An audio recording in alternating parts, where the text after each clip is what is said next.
રામાયણની એવી કઈ ઘટના છે જેણે આવનારા આખા યુગની દિશા જ બદલી નાખી? ચાલો આજે આપણે એ જ દિવ્ય પ્રસંગને ઊંડાણપૂર્વક સમજીએ.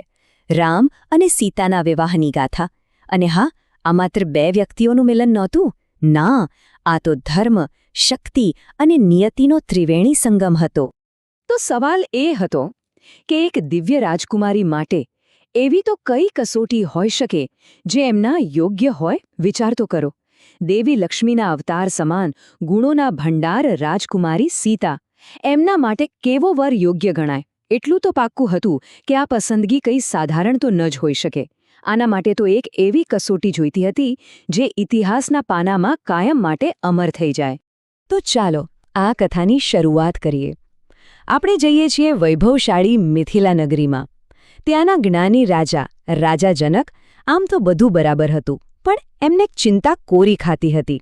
એમની પુત્રી સીતા, જે માત્ર સુંદર જ નહોતી, પણ જાણે સદ્ગુણ અને પવિત્રતાની સાક્ષાત મૂર્તિ હતી. એમના માટે યોગ્ય વર મળશે ક્યાંથી? આ કોઈ પણ પિતા માટે એકદમ સ્વાભાવિક ચિંતા કહેવાય, ખરું ને? એ જમાનામાં એક ખૂબ જ ગૌરવશાળી પ્રથા હતી, જેને કહેવાતો સ્વયંવર. મતલબ કન્યાને પોતાનો પતિ પસંદ કરવાનો પૂરો અધિકાર. પણ આ કંઈ આજકાલ જેવી સરળ પસંદગી નહોતી. ના, આ તો એક અગ્નિ પરીક્ષા હતી, જેમાં આવેલા રાજકુમારોએ પોતાના શૌર્ય અને પરાક્રમથી સાબિત કરવું પડતું કે એ જ શ્રેષ્ઠ છે, અને જે જીતે એને ઇનામમાં મળતો રાજકુમારીનો હાથ. હવે સીતાજી માટે રાજા જનકે તો એવી શરત રાખી કે જે સાંભળીને જ મોટા મોટા યોદ્ધાઓના હોશ ઉડી જાય. શરત શું હતી? શરત હતી ભગવાન શિવના એ પવિત્ર અને અકલ્પનીય રીતે ભારે પિનાક ધનુષ્યને ઉઠાવવાની. અને એટલું જ નહીં, એના પર પંચ પણ ચઢાવવાની. સમજો કે આ ખાલી એક શરત નહોતી, આ તો સીતાજીના ભવિષ્યનો ફેસલો હતો. તો હવે વાત કરીએ એ પડકારના મુખ્ય કેન્દ્રની, એ દિવ્ય શિવ ધનુષ્યની. કારણ કે સાચું કહું તો આ ધનુષ્ય પોતે જ એક આખી કથા હતું. એવું રહસ્યમય, એવી શક્તિ કે દેવતાઓ પણ જોઈને અચંબામાં પડી જાય. જી હા, આ એ જ સુપ્રસિદ્ધ શિવધનુષ્ય હતું. કોઈ સામાન્ય અસ્ત્ર નહીં, પણ સાક્ષાત મહાદેવનું પોતાનું ધનુષ્ય. હવે કલ્પના કરો, એ કેટલું વિશાળ અને ભારે હશે. એવું કહેવાય છે કે સેંકડો સૈનિકો ભેગા મળીને પણ એને માંડ ખસેડી શકતા. એને ઉઠાવવાનો તો કોઈ વિચાર સુદ્ધા ન કરી શકે. અને પછી શરૂ થઈ પરાક્રમની અસલી કસોટી. એક પછી એક દેશ વિદેશના મોટા મહારથીઓ, જે પોતાને અજેય માનતા હતા, એ બધા આવ્યા. બધાએ પોતપોતાની પૂરી તાકાત લગાવી દીધી, પણ પરિણામ શૂન્ય. કોઈ એ ધનુષ્યને ઉઠાવવાની વાત તો દૂર રહી, 1 ઇંચ પણ ખસેડી ન શક્યું. ધીમે ધીમે રાજા જનકની આખી સભામાં નિરાશા છવાઈ ગઈ. પણ કહેવાય છે ને કે જ્યાં બધી આશાઓ પૂરી થઈ જાય, બસ ત્યાંથી જ નિયતિ પોતાનો ખેલ શરૂ કરે છે. અને થયું પણ એવું જ.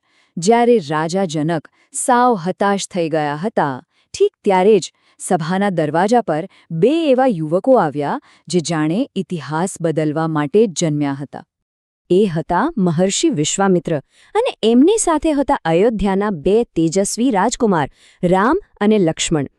એમના ચહેરા પર કોઈ અભિમાન નહીં, બસ એક દિવ્ય શાંતિ અને ગજબનું તેજ હતું. સાચું કહું, એમને જોતા જ આખી સભા જાણે મંત્રમુગ્ધ થઈ ગઈ. અને હવે આ કથા એક ક્ષણ પર આવીને ઊભી છે જેની રાહ કદાચ સદીઓથી જોવાઈ રહી હતી. એક ક્ષણ જ્યારે એક એવો અવાજ ગુંજવાનો હતો જે આખા બ્રહ્માંડના ખૂણામાં સંભળાય. મહર્ષિ વિશ્વામિત્રએ માત્ર એક સ્મિત સાથે રામ તરફ જોયું અને એક ઇશારો કર્યો. બસ. ગુરુની આજ્ઞા માથે ચઢાવીને શ્રીરામ એકદમ સહજતાથી શાંત ચિત્તે એ વિરાટ ધનુષ્ય તરફ ચાલવા લાગ્યા. અને એ ક્ષણે આખા દરબારમાં એકદમ સોપો પડી ગયો, જાણે બધાના શ્વાસ થંભી ગયા હતા. અને પછી જે થયું એ કોઈ ચમત્કારથી ઓછું નહોતું. જે ધનુષ્યને દુનિયાના મોટા યોદ્ધાઓ હલાવી પણ નહોતા શક્યા, એ જ ધનુષ્યને શ્રીરામે જાણે કોઈ ફૂલની માળા હોય એમ એક જ હાથથી બિલકુલ સરળતાથી ઊંચકી લીધું. આખી સભાની આંખો તો આશ્ચર્યથી પહોળી જ રહી ગઈ. પણ અસલી કસોટી તો હજુ બાકી હતી. શ્રીરામે જેવું ધનુષ્યને વાળ્યું અને એના પર પર્ણ ચડાવવાની કોશિશ કરી, ત્યાં જ કાન ફાડી નાખે એવી ભયંકર ગર્જના થઈ. એ દિવ્ય ધનુષ્ય એક પ્રચંડ ધડાકા સાથે 2 ટુકડામાં તૂટી ગયું. એ ખાલી અવાજ નહોતો, એ તો આખા બ્રહ્માંડમાં શ્રીરામના પરાક્રમનો જયઘોષ હતો. રાજા જનકની આંખો તો ખુશીના આંસુથી છલકાઈ ગઈ. પોતાની લાડલી દીકરીમાંથી આનાથી વધારે યોગ્ય વર બીજો કોણ હોઈ શકે?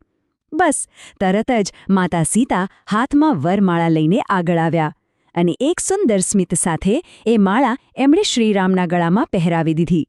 ઉપરથી દેવતાઓએ ફૂલોની વર્ષા કરી અને બસ આ રીતે એ ઐતિહાસિક સ્વયંવર પૂરો થયો. તો સ્વયંવરની કસોટી તો પૂરી થઈ, પણ ખરી ઉજવણી એ તો હવે શરૂ થવાની હતી. કારણ કે આ ખાલી રામ અને સીતાના લગ્ન નહોતા. ના, આ તો 2 મહાન રાજવંશો અને 2 પવિત્ર આત્માઓનું એક દિવ્ય મિલન હતું. તરત જ અયોધ્યા સારા સમાચાર મોકલવામાં આવ્યા. મહારાજા દશરથ પણ પોતાના આખા પરિવાર અને મંત્રીમંડળ સાથે મિથિલા આવી પહોંચ્યા અને પછી શરૂ થયો એ ભવ્ય વિવાહ સમારોહ, જેની ભવ્યતાની ચર્ચાઓ આવનારા યુગો સુધી થવાની હતી.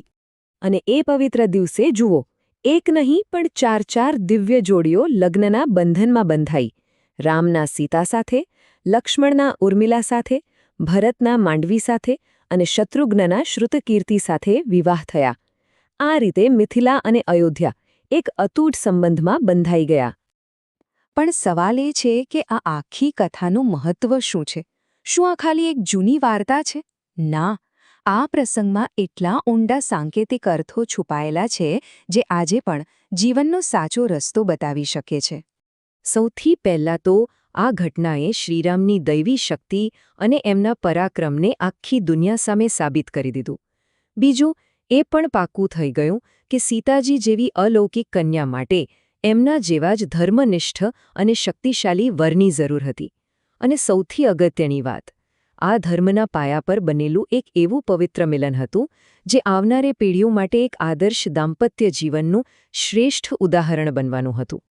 પણ અહીં એક મોટો સવાલ ઊભો થાય છે કે શક્તિ અને સદ્ગુણના આટલા મજબૂત પાયા પર બનેલું આ આદર્શ જોડું શું રામાયણની આગળની કઠિન યાત્રા અને આવનારા ભયાનક પડકારોનો સામનો કરી શકશે?